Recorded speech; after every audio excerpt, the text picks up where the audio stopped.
Bonjour, chers étudiantes et étudiants, bienvenue à PSF 213, méthode statistique appliquée aux trois petits points.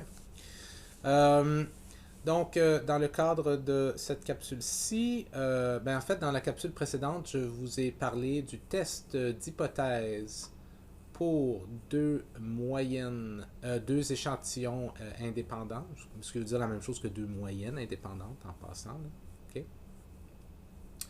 Euh, Et dans le cadre de cette capsule-ci, on va parler de quelque chose de relié, mais d'un petit peu différent, ce qui est le test d'hypothèse T pour deux échantillons, ou moyennes, on va dire deux échantillons dépendants. Ça veut dire que maintenant, euh, les deux groupes, si on veut, ne sont pas des gens différents, mais sont les mêmes personnes. Et on va voir comment ça peut fonctionner. En passant, un truc que j'ai négligé de vous dire la dernière fois, en statistique, vous allez souvent entendre le mot, le terme, l'adjectif significatif.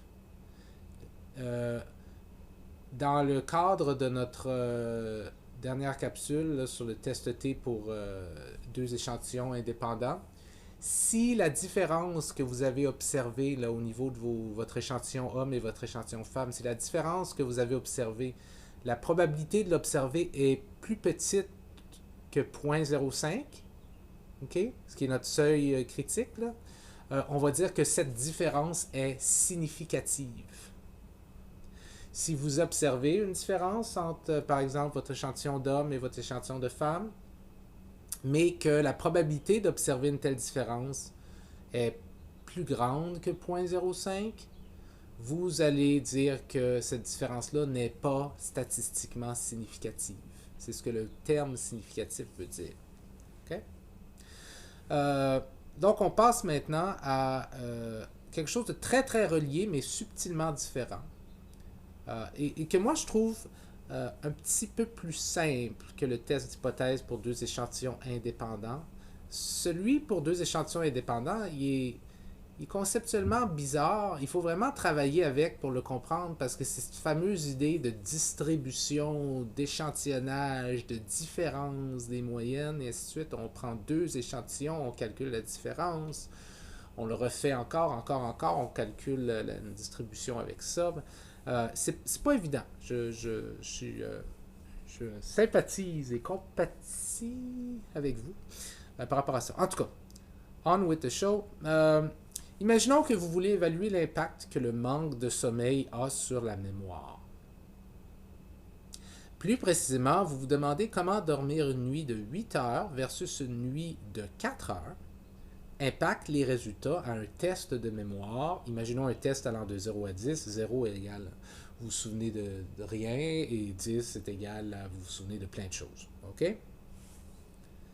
Ben, ce type de recherche de questions se prêterait très bien à un test T pour deux échantillons indépendants.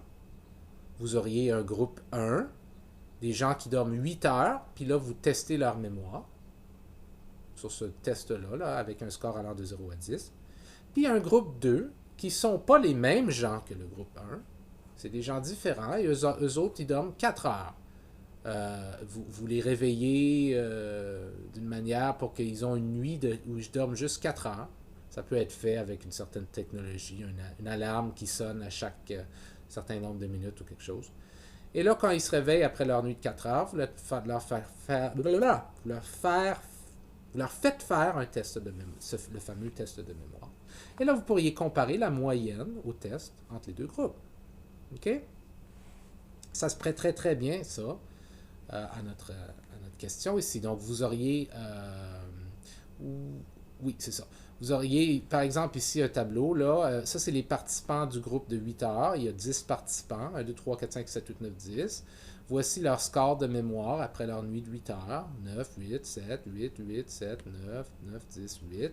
Le score moyen du groupe de 8 heures serait de 8.3 sur 10. Puis l'écart type serait de 0.95. Puis vous auriez les participants du groupe de 4 heures. Les participants 11, 12, 13, 14, 15, 16, 17, 18, 19, 20. Okay, qui ne sont pas donc les mêmes que ces gens-là ici. Et vous auriez leur score de mémoire après une nuit de 4 heures. Et vous pourriez calculer leur moyenne et leur écart type. Et en effet, vous pourriez déjà tout de suite voir qu'il y a une différence entre les deux moyennes, une différence de 3,2 dans le fond, là, ouais. Et là, vous pourriez vous demander si cette différence-là est significative, si elle est statistiquement significative, euh, en faisant le test d'hypothèse pour deux échantillons indépendants. Okay? Je sais que ça dit dépendant ici, c'est parce que c'est le titre du PowerPoint ici. Là. Ça, c'est juste pour vous rappeler à la mémoire le test d'échantillon indépendant. Mais si on faisait ça, notre étude pourrait être critiquée. Et une des critiques qu'on pourrait faire à notre étude, c'est que quelqu'un pourrait nous dire que c'est un problème que notre étude est de type intergroupe. Maintenant, je vous ramène à 211, méthode de recherche. Là. Vous vous souvenez de la différence entre une expérimentation intragroupe et intergroupe?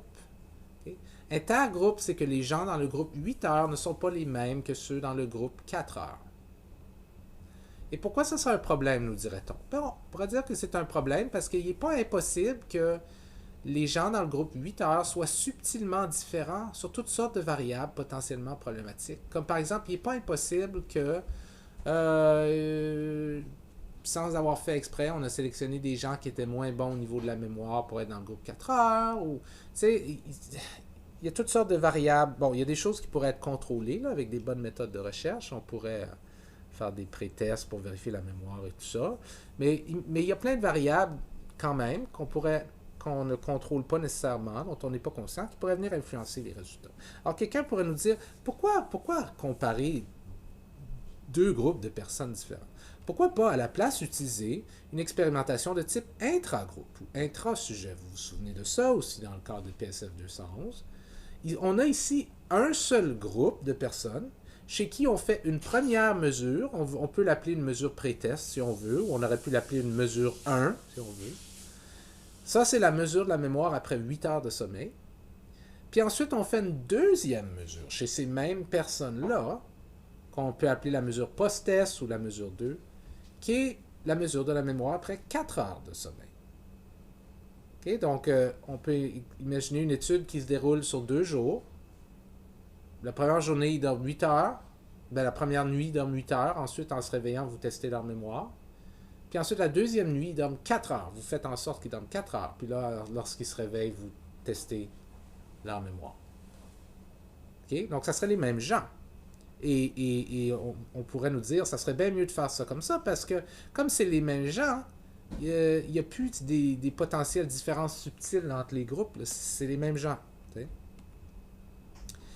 Et si on faisait ça, on aurait ce qu'on appelle deux échantillons dépendants. Un échantillon ici de pré-test, puis un échantillon de post-test. Mais comme c'est les mêmes gens, c'est pas les mêmes données après 8 heures qu'après 4 heures, ça se peut qu'elles se ressemblent, mais c'est pas les mêmes données. Okay? Tu as une distribution ici, puis tu as une distribution ici. Okay? C'est deux échantillons, mais c'est des échantillons dépendants, parce que les gens sont les mêmes. Ces données-là sont prises à partir des mêmes gens. C'est intragroupe, intra-sujet. Okay? Donc, si on faisait ça ici, on pourrait alors vérifier si leur score au test de mémoire a chuté entre la nuit de 8 heures et celle de 4 heures. Si on faisait ça, notre test T pour deux échantillons indépendants qu'on a appris ne pourrait pas être utilisé. Parce que lui présuppose qu'on a deux groupes différents, puis qu'on a la moyenne du groupe 1 puis la moyenne du groupe 2. Okay?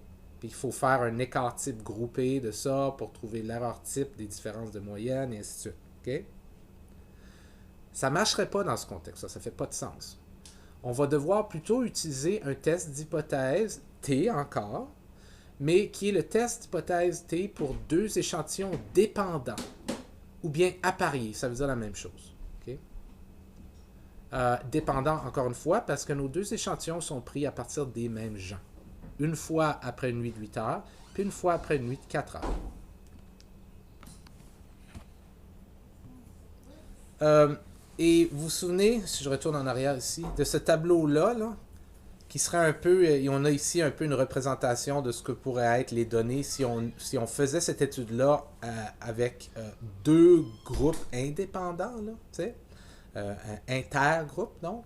Vous avez ça, la moyenne du groupe 1 avec son écart type, la moyenne du groupe 2 avec son écart type. Le jeu, ça serait de comparer la différence entre ces moyennes-là, puis ainsi de suite. Ben, si on utilisait la méthode intra-groupe avec deux échantillons dépendants ou appariés, ça ressemble plutôt à ça. On a 10 participants, puis pour chacun de ces participants, on a le score de mémoire quand ils ont dormi la première nuit à 8 heures, pas à 8 heures, mais 8 heures de temps. OK? 9, 8, 7, 8, 8, 7, 9, 9, 10, 8, c'est donc on peut dire une très bonne mémoire. Puis ensuite, on a leur score à ces mêmes participants-là après avoir dormi 4 heures. OK?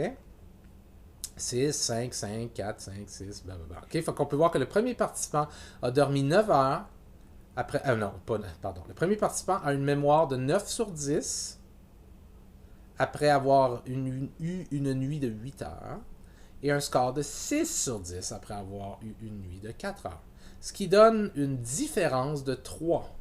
Okay? Ici, c'est D, pré moins post. On s'intéresse à la différence entre une nuit de 8 heures et une nuit de 4 heures. Lui, c'est une différence de 3. Sa mémoire a chuté de 3 points entre une nuit de 8 heures et de 4 heures. Le deuxième participant a eu un score de 8 sur 10 après une nuit de 8 heures et de 5 sur 10 après une nuit de 4 heures. Il a chuté aussi de 3. Le troisième participant a eu un score de mémoire de 7 sur 10 après une nuit de 8 heures et de 5 sur 10 après une nuit de 4 heures. Il a chuté de 2. OK? Et donc, ce qu'on peut faire pour chaque participant, c'est calculer la différence, que je vais appeler ici petit d. OK? Maintenant, je sais, vous avez déjà vu petit d à quelque part. C'est le même symbole qu'on utilisait pour le D de Cohen, pour calculer la taille d'effet. Je le sais. Soyons conscients que dans le cadre, pour l'instant, là, quand j'utilise D dans ce contexte-ci de deux échantillons dépendants, le D ici veut dire la différence. OK? Donc, ce que je ferais, c'est que je calculerais la différence pour chacun de mes 10 participants. Puis là, je pourrais faire une moyenne des différences. La moyenne de toutes ces différences-là. Puis là, ce que je pourrais voir, c'est qu'en moyenne, il y a une différence de 3,2 points, 3,2 points de mémoire, entre dormir 8 heures et dormir 4 heures. T'sais? Donc, on pourrait dire, ouais, il semble que dormir 4 heures est moins bon et pas bon pour la mémoire comparativement à dormir 8 heures. Parce qu'il y a une différence de 3,2 de 3,2 points de mémoire là, en moyenne. Okay? On pourrait dire, une autre façon de dire ça, c'est que ça fait passer de 8 heures à 4 heures a fait chuter la mémoire en moyenne de 3,2 points. Okay? Maintenant, puis on peut faire un écart type de ces différences-là aussi, 1,32. Ouais? C'est l'écart type de cette distribution-là ici. Never mind le petit trait ici. Là. Maintenant, juste un truc qu'il faut noter, c'est que j'aurais pu très bien mettre.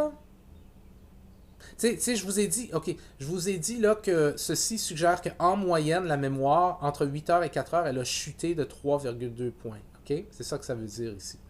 Mais là, vous pourriez vous dire, mais si elle a chuté, monsieur, pourquoi c'est pas moins 3,2?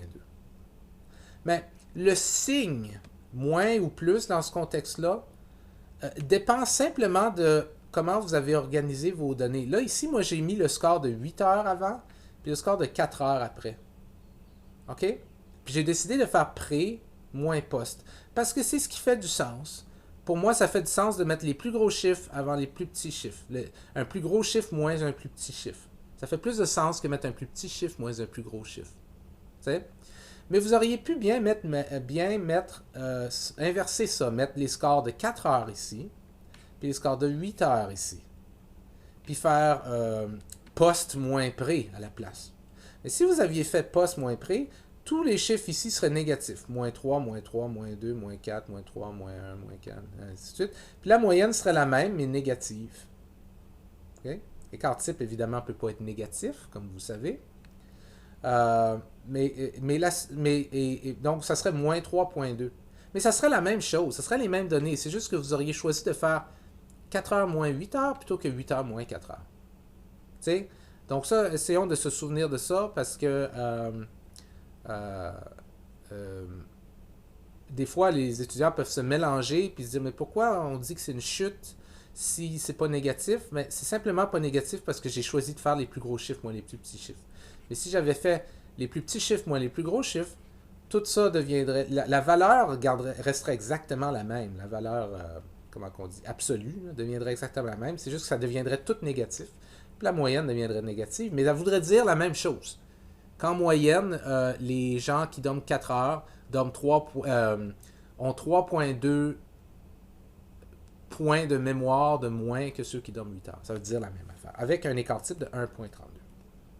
Okay, c'est comme ça qu'on organiserait des données pour deux échantillons dépendants. Juste pour faire la comparaison, je remets ça des deux bords. Je remets les deux exemples côte à côte. Donc ici, c'est comment seraient organisées les données pour un test si on faisait ça de manière intergroupe ou intersujet, okay, avec deux groupes de gens différents, dont on calculerait la moyenne de chacun des groupes, puis l'écart type, puis là, on s'intéresserait à la différence entre les deux moyennes. C'est ce qui nous intéresserait ici, right? Est-ce que la différence entre les deux moyennes est significative? Est-ce que cette différence entre les deux moyennes, est-ce qu'on a moins de 5% de chance de l'observer si l'hypothèse nulle est vraie? C'est ça que le test T essaierait de dire pour deux échantillons indépendants. Mais ici, on ne s'intéresse pas à la différence entre les deux moyennes. On s'intéresse, et attention, on s'intéresse à la moyenne des différences. Ici, on s'intéresse à la différence entre les deux moyennes, x bar 8 heures versus x bar 4 heures. La différence entre les deux moyennes. Ici, on s'intéresse à la moyenne des différences. On a calculé la différence entre 8 heures et 4 heures pour chaque participant, puis on a pu faire une moyenne des différences, un D bar. OK? OK? Et donc, c'est différent. Ici, on se demande si la moyenne des différences, quelle est la probabilité qu'on obtienne s'il n'y a aucune différence en réalité? Est-ce que c'est plus bas que 5% de chance? Si oui, on va rejeter l'hypothèse nulle et ainsi de suite. En tout cas, on va le faire en pratique là, pour vous montrer. Donc, je vais faire la même chose que je fais toujours. Je vais utiliser mon petit scénario en deux amis, là, vous et votre ami, pour vous parler de la logique du test d'hypothèse pour deux échantillons dépendants ou appariés. Là, ça veut dire la même chose. Alors, votre ami vous dit, moi je crois que le fait de mal dormir, là, ça a un effet négatif sur la mémoire. Tu me crois, non? Vous lui répondez, moi, ben, je sais pas, non, je te crois pas. C'est pas parce que je veux être méchant ou juste idiot, là, ou je te crois pas. Parce que scientifiquement, je prends par défaut que le fait de mal dormir n'a aucun effet appréciable sur la mémoire. C'est la position la plus simple, qu'il n'y a pas d'effet. C'est la position la plus simple, la plus raisonnable. C'est à toi, c'est pas à moi de te croire, c'est à toi de me démontrer que j'ai tort d'assumer qu'il n'y a pas d'effet. C'est à toi de me démontrer que cela cause une diminution dans la mémoire. Okay? En d'autres mots, vous prenez l'hypothèse nulle comme étant la vôtre. Puis vous dites à votre ami, c'est à toi de me démontrer que mon hypothèse nulle est fausse. Votre ami vous répond, OK, alors regarde, j'ai pris 300 personnes, j'ai testé leur mémoire à 2 reprises. Une fois après une nuit de 8 heures de sommeil et une seconde fois après une nuit de 4 heures de sommeil. La plupart des gens avaient une différence importante au niveau de leur mémoire entre les deux fois.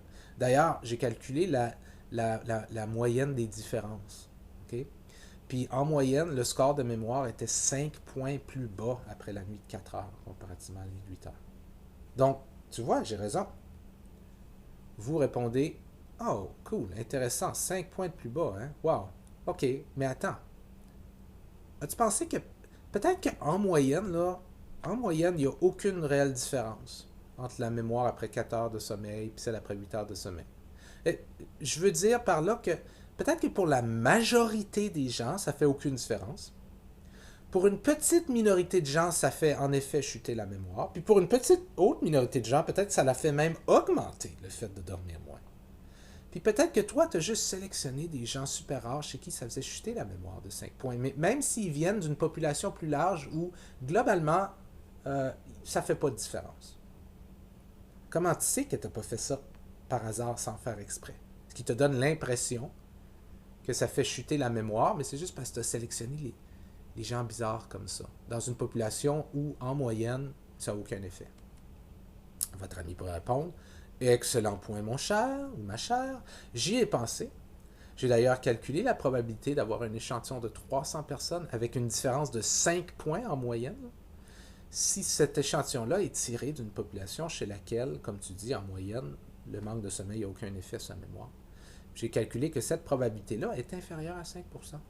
Autrement dit, ta critique n'est pas mauvaise, toutefois, il y a moins de 5% de chances que j'ai commis l'erreur que tu dis que j'ai peut-être fait par hasard. Vous? Moins de 5% de chance, hein? Ouais, c'est peu. Ok, je vais te croire. Je vais te croire que perdre 4 heures de sommeil fait chuter la mémoire de 5 points. Mais tu te rends compte qu'il y a une certaine probabilité qu'on se trompe. Hein? Elle est plus petite que 5%, mais elle est là tout de même. Ça, c'est la logique du test d'hypothèse pour des échantillons dépendants. J'espère que vous réalisez comment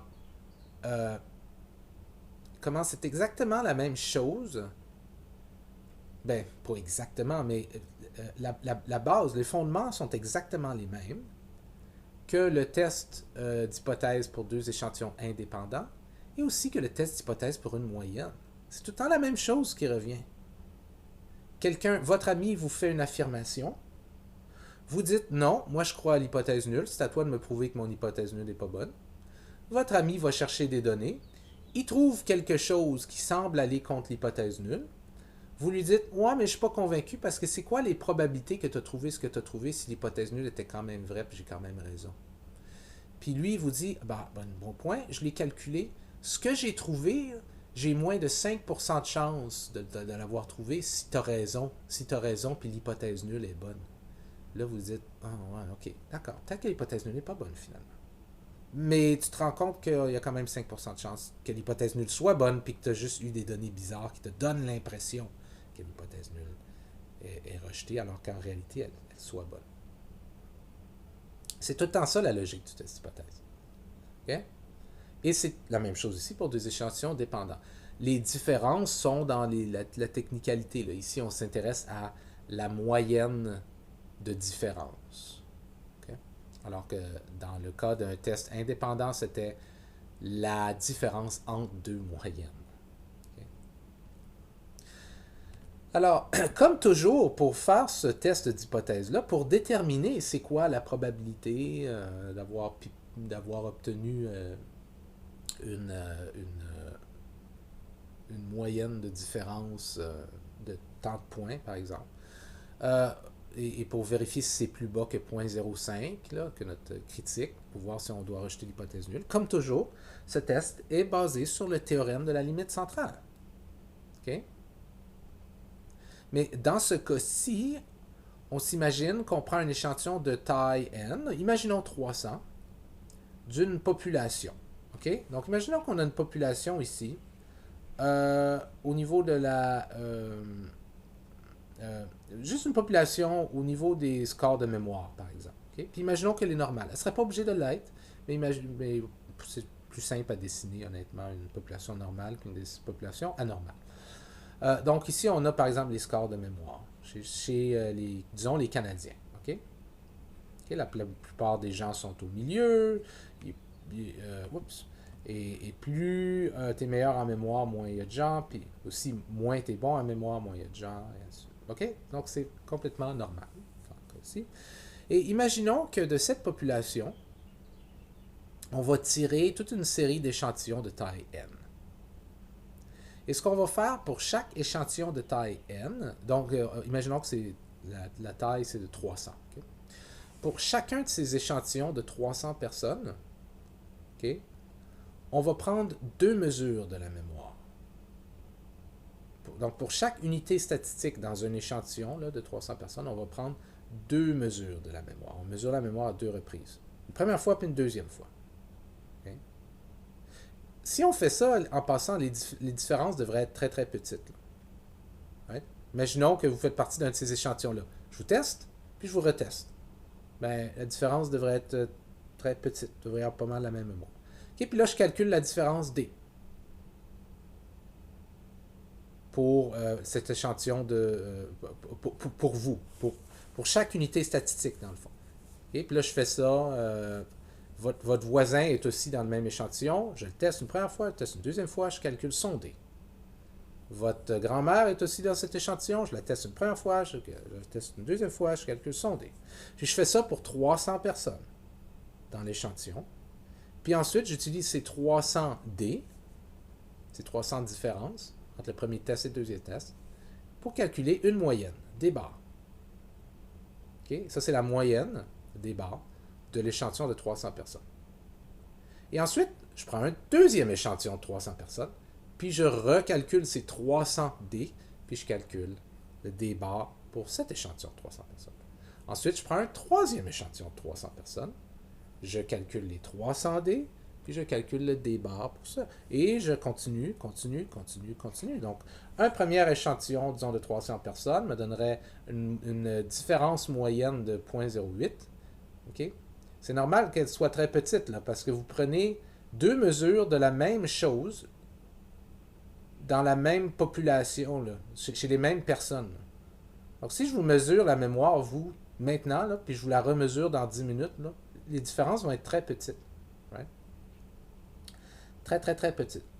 Elle devrait être zéro, en fait, théoriquement. Si c'est le même test et tout ça, en théorie.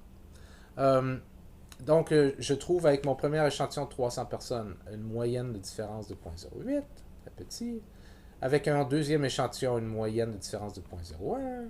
Avec mon troisième, une moyenne de moins 0,04. Avec mon 3 petits points M, une différence moyenne de 3 petits points. Tu sais, je continue là à l'infini, disons. Okay? Mais si je fais ceci, je me retrouve avec une grande quantité de moyennes de différence. Des barres 1, des barres 2, des barres 3, des barres 4, etc. Calculées toutes avec des échantillons de taille 300. Et je peux les mettre dans un tableau. J'espère que vous commencez à voir que ça ressemble exactement à la logique pour le test d'hypothèse pour une moyenne, puis le test d'hypothèse pour deux moyennes, deux échantillons indépendants ou deux moyennes indépendantes. C'est tout le temps la même affaire, sauf que c'est les données qui changent, mais la logique est tout le temps la même. Je pourrais mettre ces différences que j'ai trouvées, ces moyennes de différences que j'ai trouvées dans une distribution. OK.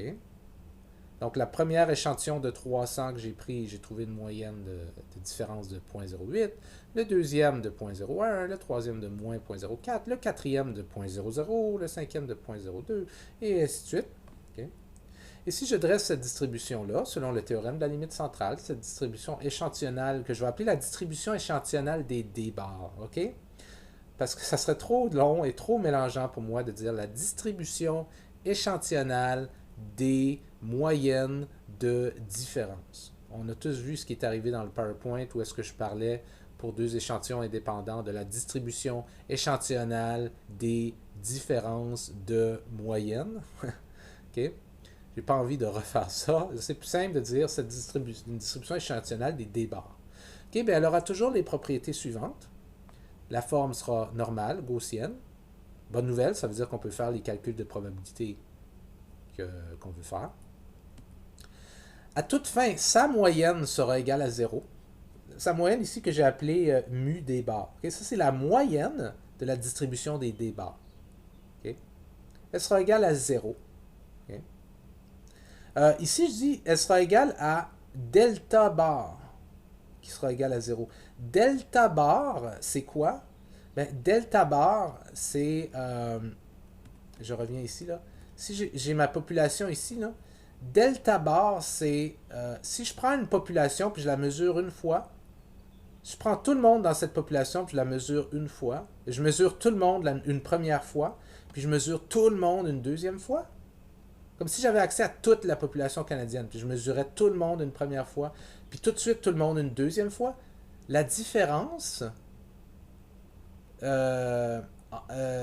je calculais un D là, pour tout le monde, là, ça me donnerait des millions et des millions de D. Puis si je faisais la moyenne de tous ces D-là, ça me donnerait 0. OK? Et je l'appellerais delta bar. Delta bar, c'est la moyenne de différence au niveau de la population. si j'avais testé tout le monde au niveau de la population. OK? Donc, à toute fin pratique, la moyenne de ma distribution des D-bars elle va être égale exactement à ce qu'aurait été la moyenne de différence au niveau de la population, qui serait 0. OK? Euh, et l'erreur type de cette fameuse distribution des D-bars, que je vais appeler S D-bar, qui en réalité s'appelle l'erreur type. L'erreur type de la moyenne des différences. Ouais, c'est ça. Mais on va l'appeler S D-bar. OK, c'est plus simple. Elle est calculée comme étant SD sur la racine carrée du nombre de personnes dans l'échantillon. OK? Vous vous souvenez que SX bar, c'était S sur la racine carrée de N? OK? Ben, SD bar, c'est SD sur la racine carrée de N. Oui, pour deux échantillons indépendants, tantôt, dans l'autre vidéo d'avant, c'était un peu plus compliqué parce qu'il fallait prendre en compte l'écart type groupé. Oui, c'était tough, ça. OK? Mais là, c'est beaucoup plus proche de ce à quoi on est habitué là, avec une moyenne. Donc, avec ceci, on peut maintenant effectuer un test d'hypothèse, test T, pour deux échantillons dépendants à parier. OK. Avant d'effectuer ce test T-là, je veux juste vous montrer de comment on écrirait les hypothèses. Voici notre scénario. Vous souhaitez tester l'impact du manque de sommeil sur la mémoire. Vous prenez 10 participants pour une étude sur 2 nuits. Nuit devrait avoir S, désolé. La première nuit, ils dorment 8 heures et font un test de mémoire en se réveillant, ce qu'on va appeler le pré-test. La seconde nuit, ils dorment 4 heures. Ils font un deuxième test de mémoire en se réveillant, ce qu'on va appeler le post-test. Vous faites l'hypothèse que les scores de mémoire vont être différents entre les deux mesures. Donc ici, vous avez un test bidirectionnel. Et la façon dont on écrit... non, ici, il y a une petite erreur. Je vais changer ça. Attendez une seconde. Voilà, j'ai juste changé. Si vous avez remarqué, j'ai changé qu'il y avait des D ici, puis je les ai changés pour des delta. Okay. Donc, au niveau bidirectionnel, ici, on a une hypothèse bidirectionnelle. L'hypothèse nulle, c'est que delta bar est égal à 0. Ce qui veut dire quoi? Ce qui veut dire qu'au niveau de la population, il n'y a aucune différence entre dormir 4 heures et 8 heures. Si tu prenais tout le monde, puis dans la population, puis tu testais leur mémoire après 8 heures, puis tu testais leur mémoire après 4 heures de sommeil, puis tu faisais la différence entre les deux pour tout le monde, pour ces millions de personnes-là, OK? Puis tu ferais la moyenne de toutes ces différences-là, ça serait 0. Donc, en moyenne, il n'y a aucune différence entre dormir 4 heures et 8 heures au niveau de la population, au niveau de la mémoire. Delta bar est égal à 0. L'hypothèse nulle, c'est que delta bar n'est pas égal à 0. Ça, c'est une hypothèse bidirectionnelle. Si elle est unidirectionnelle, voici le scénario que j'ai changé subtilement. Okay? Ben, en fait, la première partie n'a pas changé, c'est juste la dernière phrase. Vous faites l'hypothèse que le score de mémoire sera meilleur après la nuit de sommeil de 8 heures comparativement à celle de 4 heures. Okay? Ben, ça serait une hypothèse unidirectionnelle et la façon dont on écrit ça, c'est en présupposant, en passant qu'on va faire pré moins post. Okay? Je vais vous montrer après qu'est-ce qui arrive si on ferait post moins pré. Ça, c'est un choix personnel. Là. Certaines personnes seraient peut-être plus confortables avec post moins pré. Moi, je préfère pré moins post parce que je m'attends à ce que les scores pré soient plus hauts que les scores post. Puis je préfère des scores positifs que des scores négatifs. Des différences positives que des différences négatives. C'est tout. Okay? Donc, si j'organise mes données et que la différence est pré moins post, mon hypothèse nulle sera que delta bar est plus petit ou égal à 0. Donc, en d'autres mots, en fait, je préfère commencer par l'hypothèse alternative parce que c'est l'hypothèse qu'on cherche à vérifier. Delta bar est plus grand que 0. Ça veut dire qu'au niveau de la population, il y a une différence positive entre dormir 8 heures et 4 heures. Ce qui veut dire dormir 8 heures donne plus de mémoire que dormir 4 heures. La différence entre dormir 8 heures et 4 heures au niveau de la population est supérieure à 0. Okay? Et pour l'hypothèse nulle, c'est l'inverse, que cette différence-là est inférieure ou égale à 0. Ça serait l'hypothèse unidirectionnelle pour cette hypothèse-là. Là. Et si vous faites une hypothèse comme quoi dormir 8 heures est meilleur que dormir 4 heures. Si vous organisez votre calcul de manière pré-post. Mais si vous aimez les chiffres négatifs, par exemple, et vous attendez à avoir, vous voulez mettre post-pré à la place, ben ça change de bord. Ça fait juste changer de bord. L'hypothèse nulle dans ce cas-ci serait que le delta bar est plus grand ou égal à 0. Et l'hypothèse alternative, c'est que delta bar est plus petit que 0. Okay? Plus petit parce que vous auriez fait 4 heures moins 8 heures. Et donc, si vous présupposez que 8 heures va donner des scores de mémoire plus gros, ben, si c'est vrai, donc techniquement, si vous faites tout le temps les scores de 4 heures moins les scores de 8 heures, ça devrait donner des chiffres négatifs parce que les scores de 8 heures devraient être plus gros que les scores de 4 heures. Mais donc, c'est juste pour vous dire, ça, c'est pas si important que ça, c'est juste que des fois, ça mélange les étudiants. Ils vont dire, mais monsieur, pourquoi le signe serait pas de l'autre bord? Puis ma réponse, c'est, il pourrait être de l'autre bord. C'est juste que moi, j'ai choisi de barrer ça dans D est égal à pré moins post. Mais si toi, tu veux faire D est égal à post moins pré, oui, tu changerais les signes de bord. OK? Juste pour vous dire. Donc, c'est comme ça que ça fonctionne. Okay?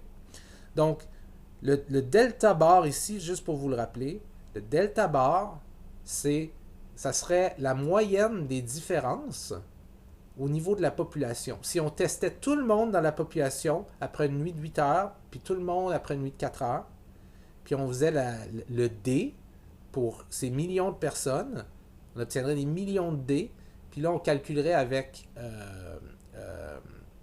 ces millions de D-là, on calculerait une moyenne, ok? Mais je ne voulais pas l'appeler D-bar ici, parce que D-bar, c'est pour un échantillon. C'est la moyenne des différences pour un échantillon. Alors, j'ai appelé delta bar à la place. Okay? Pour dire que c'est une population. Au niveau de la population. Vous aurez remarqué que les hypothèses nulles et alternatives sont toujours à propos des paramètres. Ils ne sont jamais à propos des statistiques. C'est qu'on essaie de vérifier une hypothèse à propos de paramètres. C'est toujours des mu, des delta. C'est jamais des x bar ou des d. OK? C'est toujours à propos de paramètres. Alors, je mets ici, encore une fois, comme en guise de comparaison, je ne vais pas passer trop de temps dessus. En fait, je vais vous laisser le mettre sur pause puis le lire pour vous-même, mais tout ce que je vous permets ici de voir la différence entre comment écrire des hypothèses nulles et alternatives, bidirectionnelles et unidirectionnelles, lorsque c'est dans le contexte d'un testé pour deux échantillons indépendants, ce qu'on a vu dans l'autre PowerPoint d'avant, versus testé pour deux échantillons dépendants ou appariés. Okay? Et vous voyez la différence, là. En fait, voyez-vous, ces delta ici, là, ça devrait être des delta bars. Mais voyez-vous, on voit une petite partie de la barre, mais à cause que c'est dans un tableau, ça l'a comme effacé. Là. Alors, s'il vous plaît, prenez pour acquis que c'est des delta bars, ça, hein? Okay? Des moyennes de différence au niveau de la population. OK? Donc, je vais vous laisser regarder ça, puis lire ces trucs-là, mettre ça sur pause, là. Mais c'est juste pour vous montrer la différence entre le test T pour deux échantillons indépendants et pour deux échantillons dépendants dans la façon dont on écrit les hypothèses nulles et alternatives dans un contexte bidirectionnel et unidirectionnel. C'est très différent. Et souvenez-vous que c'est tout des delta bars ici. On le voit, les petits points de barre, là, c'est juste que quand on fait des trucs barres dans un tableau, pour une raison ou une autre, ça efface une partie des barres. C'est frustrant, mais en tout cas, c'est ce que c'est. Bon, alors ce fameux test d'hypothèse, là. Imaginons que je fais l'hypothèse que les scores de mémoire suite à une nuit de 4 heures seront différents de ceux suite à une nuit de 8 heures. OK? En passant, je peux dire l'inverse aussi, là. Ça veut dire la même chose que je fais l'hypothèse que les scores de mémoire suite à une nuit de 8 heures seront différents que ceux suite à une nuit de 4 heures. Ça veut dire la même affaire, OK? Mais imaginons que c'est l'hypothèse que je fais. OK, bon, ben comment je ferais pour faire un test d'hypothèse? Bon, ben, première étape, ça serait d'écrire mes deux hypothèses en compétition. Hypothèse nulle. Oui, hypothèse... non, pardon, c'est vrai. Je commence tout le temps, moi, par l'hypothèse alternative. L'hypothèse alternative, donc ce que vous croyez, OK, HA, là, ben, c'est que au niveau de la population, dormir 4 heures et dormir 8 heures, ça ne donne pas les mêmes scores de mémoire. OK? Donc, la différence entre les scores de mémoire lorsque quelqu'un dort 8 heures et dort 4 heures, elle n'est pas égale à 0. Okay? Il y a une différence entre les scores de mémoire quand vous dormez 4 heures et quand vous dormez 8 heures au niveau de la population. Hypothèse alternative, nulle, désolé, c'est évidemment l'inverse de ce que vous croyez. Donc, non, il n'y a aucune différence. Si vous prenez toute la population, puis vous leur faites dormir 4 heures et 8 heures, puis vous calculez leur mémoire, puis vous calculez la différence, la moyenne de ces différences-là va être égale à 0. Il n'y a aucune différence entre dormir 4 heures et dormir 8 heures. Okay, donc, ici, j'ai remis ça ici. Okay, remarquez, techniquement, on met tout le temps l'hypothèse nulle avant puis l'hypothèse alternative après, comme je fais tout le temps. Mais moi, quand je vous l'explique, je préfère commencer avec l'hypothèse alternative parce que c'est le plus simple à comprendre avant de comprendre que l'hypothèse nulle, c'est l'inverse de l'hypothèse alternative. Okay? Alors, on a ça ici, on a nos hypothèses. Il s'agit d'un test bidirectionnel, évidemment. OK. Évidemment, on pourrait régler ce problème-là si on savait c'était quoi delta bar. Si on était capable, chez tous les... Imaginons que c'est chez la population canadienne. Si on pouvait aller... les adultes canadiens, par exemple, okay, de 18 ans et plus. Si on pouvait aller tester tous les adultes canadiens de 18 ans et plus, leur faire dormir 8 heures, calculer leur mémoire, leur faire dormir 4 heures, calculer leur mémoire, calculer la différence, faire la moyenne de toutes ces différences-là, on pourrait savoir si elle est égale à 0 ou non. Si l'hypothèse nulle est vraie ou non. Mais on ne sait pas. On n'a aucune idée. OK? On n'a aucune idée. On ne sait même pas c'est quoi le sigma ben, ça devient difficile à expliquer, là, mais l'écart type de la différence au niveau des... l'écart type des différences au niveau de la population, on n'a aucune idée. Okay? Fait qu'il va falloir travailler avec un échantillon. Bon, alors, ce qu'on va faire, c'est qu'on va prendre un échantillon d'individus. Disons qu'on prend 105 personnes. OK, on prend 105 personnes. Puis on va mesurer leur mémoire avec un score allant de 0 à 10 suite à une nuit de 8 heures et ensuite suite à une nuit de 4 heures. OK? Là, je vous entends dire, ouais, mais on va faire tout le monde 8 heures puis ensuite tout le monde 4 heures. Ce serait pas mieux de faire comme la moitié des gens une nuit de 8 heures, puis ensuite une nuit de 4 heures, puis l'autre moitié, une nuit de 4 heures, puis une nuit de 8 heures. Tu sais? Oui, ça serait mieux de faire ça correct, mais ça revient à la même chose. On compare 8 heures avec 4 heures. T'sais? Donc, on va faire ça pour 105 personnes. Puis pour chacune de ces 105 personnes-là, on va calculer un D, la différence entre leur score de mémoire après 8 heures de sommeil et après 4 heures de sommeil. Et avec ces 105 D-là, on va pouvoir calculer un D bar et un SD, l'écart type de l'échantillon, des différences, dans le fond. T'sais. Imaginons qu'on fait ça et on trouve qu'en moyenne, avec nos 105 participants, en moyenne, D bar est égal à 4, donc, et SD est égal à 0,97. Donc, en moyenne, les différences sont de 4 points entre dormir 8 heures et 4 heures. Et l'écart type de ces différences-là est de 0,97. OK? Et on a calculé ça, on s'y est pris en faisant pré moins post, ce qui fait que notre D est positif. Okay? Mais à première vue, vous pourriez vous dire que votre hypothèse nulle est bonne. Vous pourriez vous dire, ah, une différence de... qu'est-ce que je fais avec 0,97? Ah non, ça c'est une petite erreur, attendez un petit peu.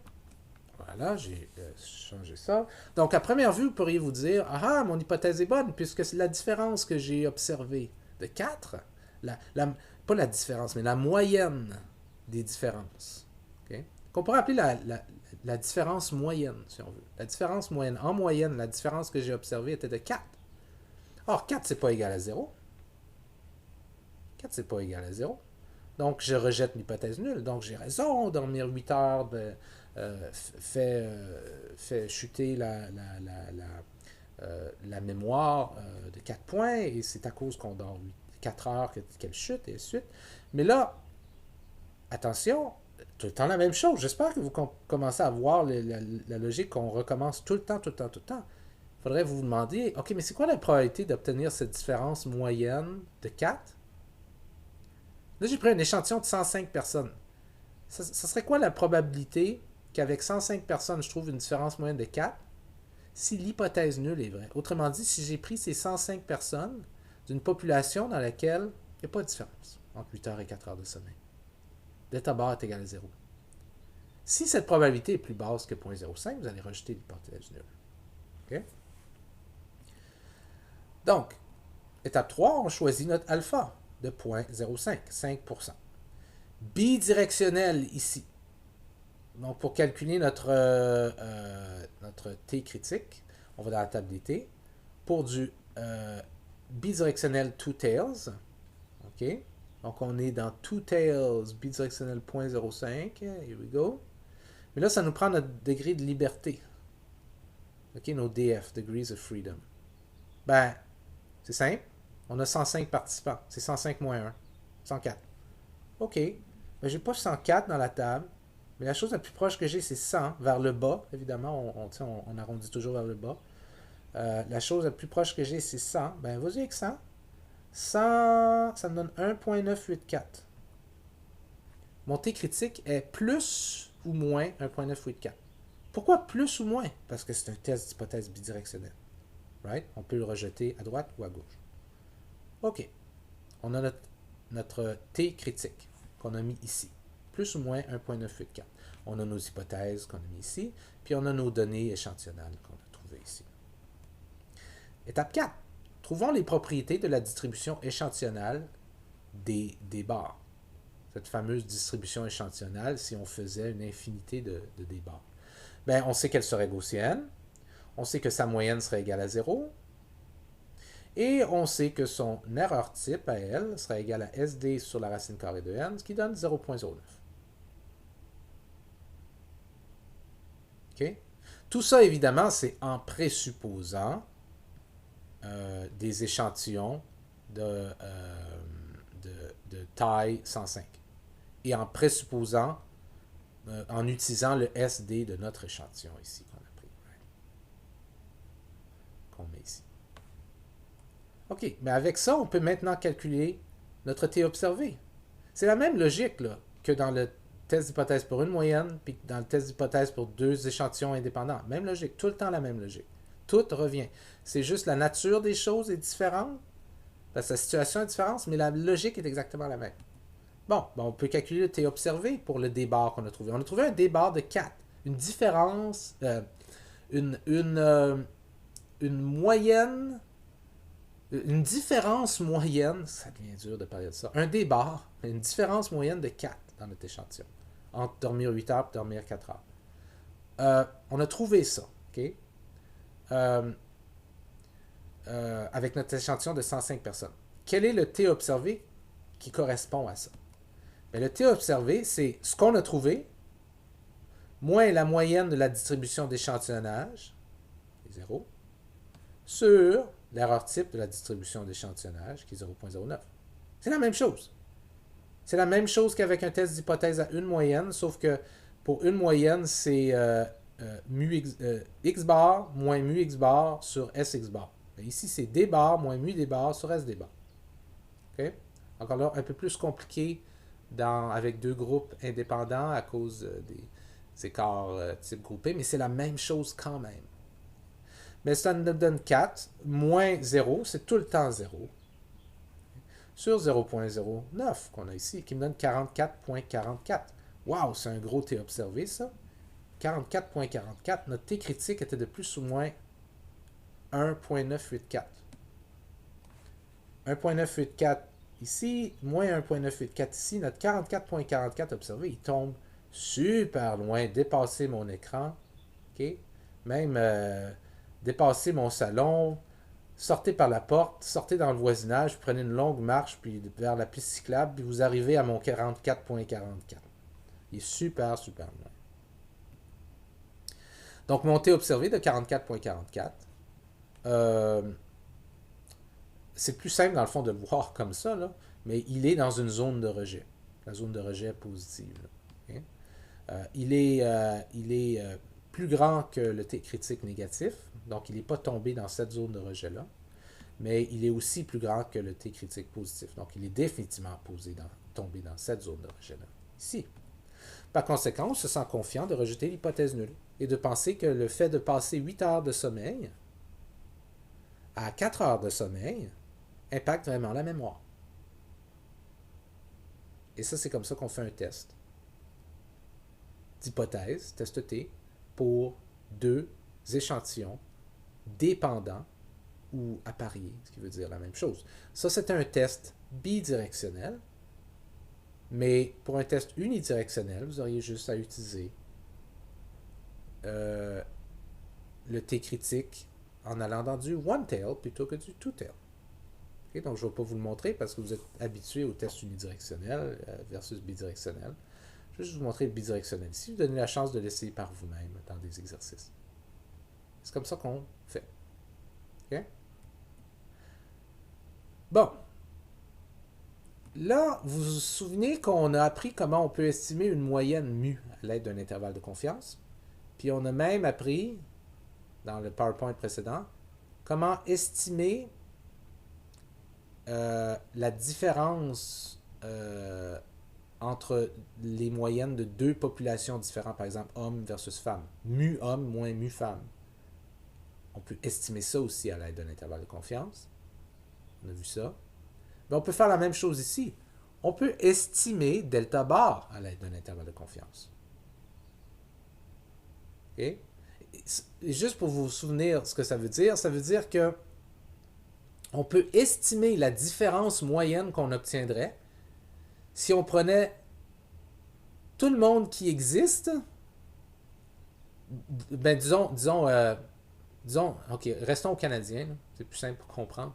Mais si on prenait tous les Canadiens, disons que c'est un échantillon canadien qu'on a pris, fait la population d'intérêt est les Canadiens. Si on prenait tous les Canadiens, qu'on calculait leur mémoire après 8 heures de sommeil, puis qu'on calculait leur mémoire après 4 heures de sommeil, puis qu'on faisait la différence pour chacun, on obtiendrait des millions de D. Et que là, on ferait la moyenne de ces millions de différences-là. Ça nous donnerait delta bar.